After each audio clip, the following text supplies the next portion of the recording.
اگر اپنے وقت کے نبی کی بات پر کوئی شخص ایمان لاتا نہیں اور اس پر عمل نہیں کرتا تو اس کا اعتبار نہیں ہے. لیکن اس میں ان لوگوں کا رد ہے جو کہ وحدت ادیان کی بات کرتے ہیں. وحدت ادیان کا مطلب ہوتا ہے یونٹی آف ریلیجن. سارے دھرم اچھے ہیں, سب کی اچھی باتوں کو انٹرٹین کرنا چاہیے اور لوگوں کو زیادہ چھیڑنا نہیں چاہیے. دلیل کہاں سے دیں گے؟ دلیل اسی آیت سے کہ اللہ تعالیٰ تو خود کہہ رہا ہے کہ ایمان والے ہوں یا وہ لوگ ہوں جو یہودی ہیں یا سعدی ہوں یا نصرانی ہوں, جو بھی ان میں ایمان لاوے اللہ پر اور آخرت پر اور نیک عمل کرے تو اس پر نہ کوئی خوف ہوگا اور نہ ہی کوئی غم ہوگا. تو اب اس آیت سے بڑا ہی کیا پتہ چلنا ہے کہ ہر ایک اپنے دین پر عمل کرے. لیکن اصل میں مقصد یہ نہیں ہے کہ لوگوں کو اپنے دین کو اوپر چھوڑ دینا ہے. رسول اللہ صلی اللہ علیہ وسلم سے پہلے یہی معاملہ تھا. جب آپ کی بعثت نہیں ہوئی تو اگر کوئی نصرانی عیسیٰ علیہ السلام پر ایمان لاوے تو وہ چیز اس کے لیے کافی ہے. اگر یہود اپنے نبی پر ایمان لائے تو کافی ہے. لیکن رسول اللہ صلی اللہ علیہ وسلم کے آ جانے کے بعد آپ فرماتے ہیں ما سمع بی, میرے بارے میں نہیں سنے کوئی یہودی اور کوئی نصرانی, تم لم یؤمن بی, اور پھر مجھ پر ایمان نہ لائے اور اسی پر اس کی موت ہو جائے تو وہ کہاں جائے گا؟ جہنم میں جائے گا. معلوم یہ ہوا کہ رسول اللہ صلی اللہ علیہ وسلم کی نبوت کے ظاہر ہو جانے کے بعد آپ پر ایمان لائے بنا کوئی چارہ نہیں ہے. اس کی سب سے بڑی دلیل قرآن کی وہ آیت ہے وَإِذْ أَخَذْنَا مِيثَاقَ النَّبِيِّينَ وَمِنْكَ وَمِن نُوحٍ, کہ جب ہم نے نبیوں سے میثاق لیا, آپ سے لیا اور نوح علیہ السلام سے اور دیگر نبیوں سے لیا. اس چیز کا کہ تم میری عبادت کرنا, میرے ساتھ کسی کو شریک نہ کرنا, اور جب میرے آخری رسول آئیں تو تمہیں ان پر ایمان لانا ہے. مطلب امتی تو امتی, اگر کوئی نبی بھی رسول اللہ صلی اللہ علیہ وسلم کے زمانے میں ہو تو ایمان لائے بغیر اسے چارہ نہیں ہے. ڈاکٹر ذاکر نائک سے دبئی کے اندر ایک آدمی نے پوچھا, ڈاکٹر صاحب یہ بتائیے, ایک آدمی ایک ایشور واد میں یقین کرتا ہے, شرک نہیں کرتا, توحید میں مانتا ہے, لیکن رسول اللہ صلی اللہ علیہ وسلم کو نبی نہیں مانتا, تو اس کا کیا حکم ہے؟ لیکن جانتے ہیں ڈاکٹر صاحب نے کیا جواب دیا تھا؟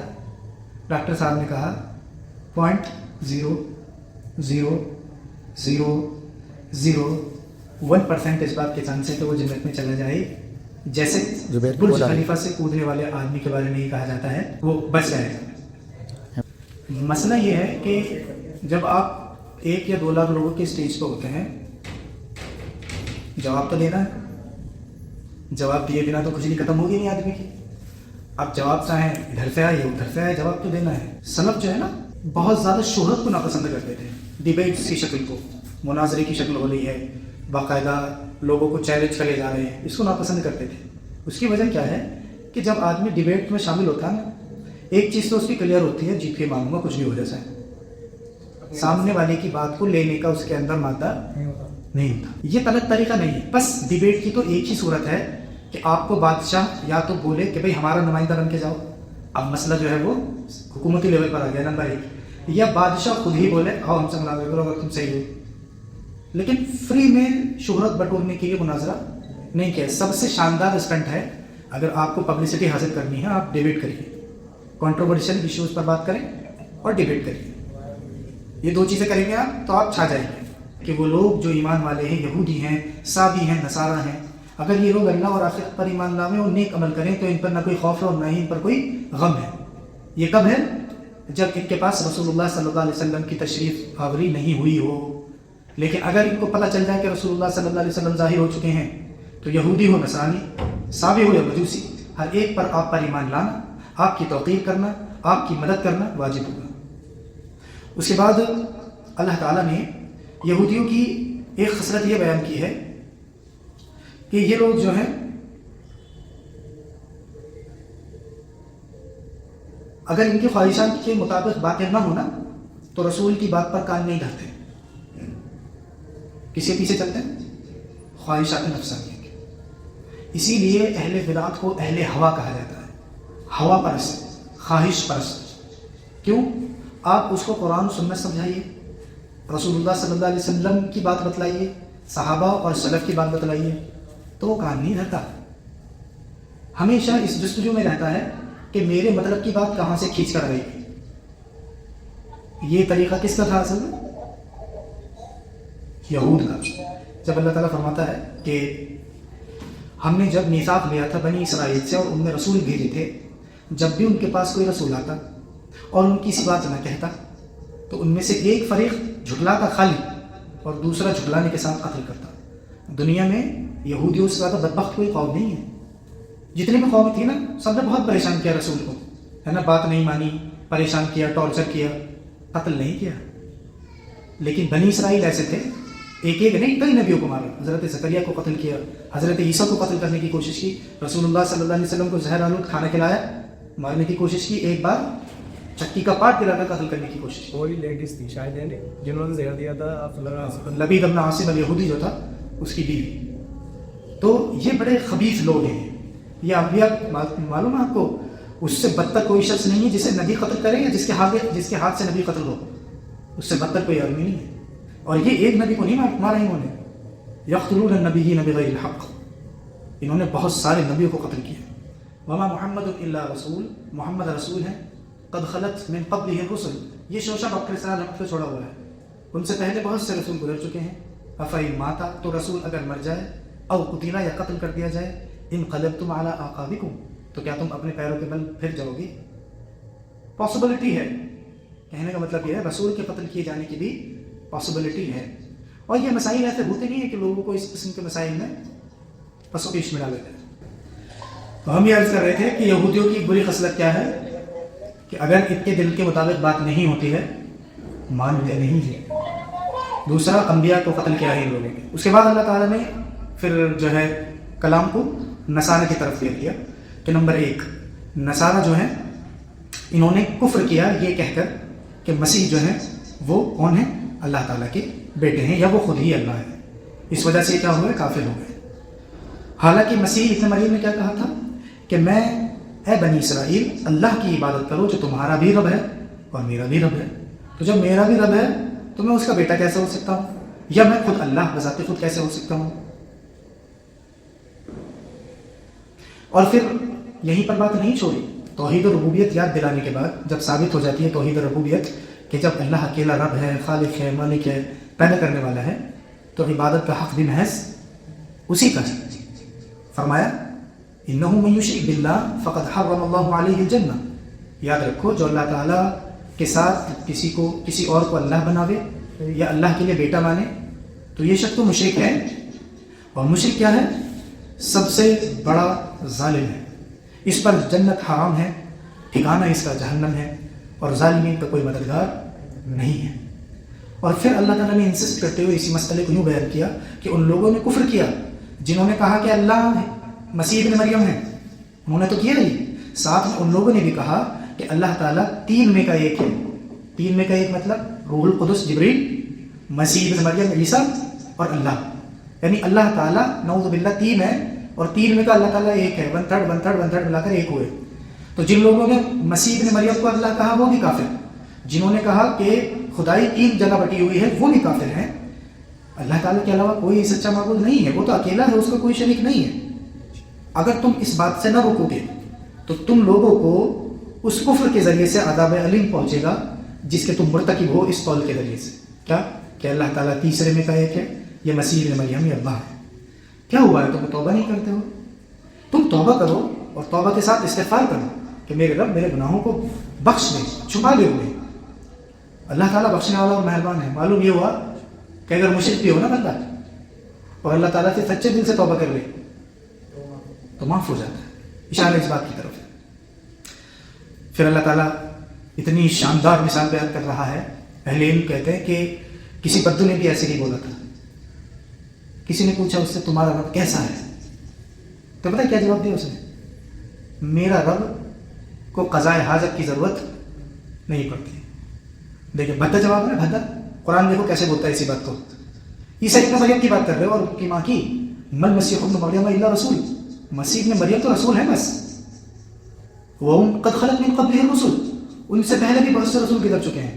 اور ان کی اماں وَأُمُّهُ صدیقہ, ان کی اماں صدیقہ ہیں. اور جانتے ہیں یہ دونوں خدا کیوں نہیں ہے؟ خدا تو ہم نہیں کہتے. یہ دونوں 3 خداؤں میں ایک کیوں نہیں ہے؟ یا عیسیٰ ابن مریم اللہ کیوں نہیں ہے؟ کانا یا قلان طعام, دونوں کھانا کھاتے تھے. اور جو کھانا کھاتا ہے وہ کیسے خدا ہو سکتا ہے؟ جس کو خود زندہ رہنے کے لیے کھانے کی ضرورت پڑ رہی ہو, آپ اس کے بارے میں کیسے بول سکتے ہیں؟ تو اس نے کیا بولا گھمار میں بدو نے,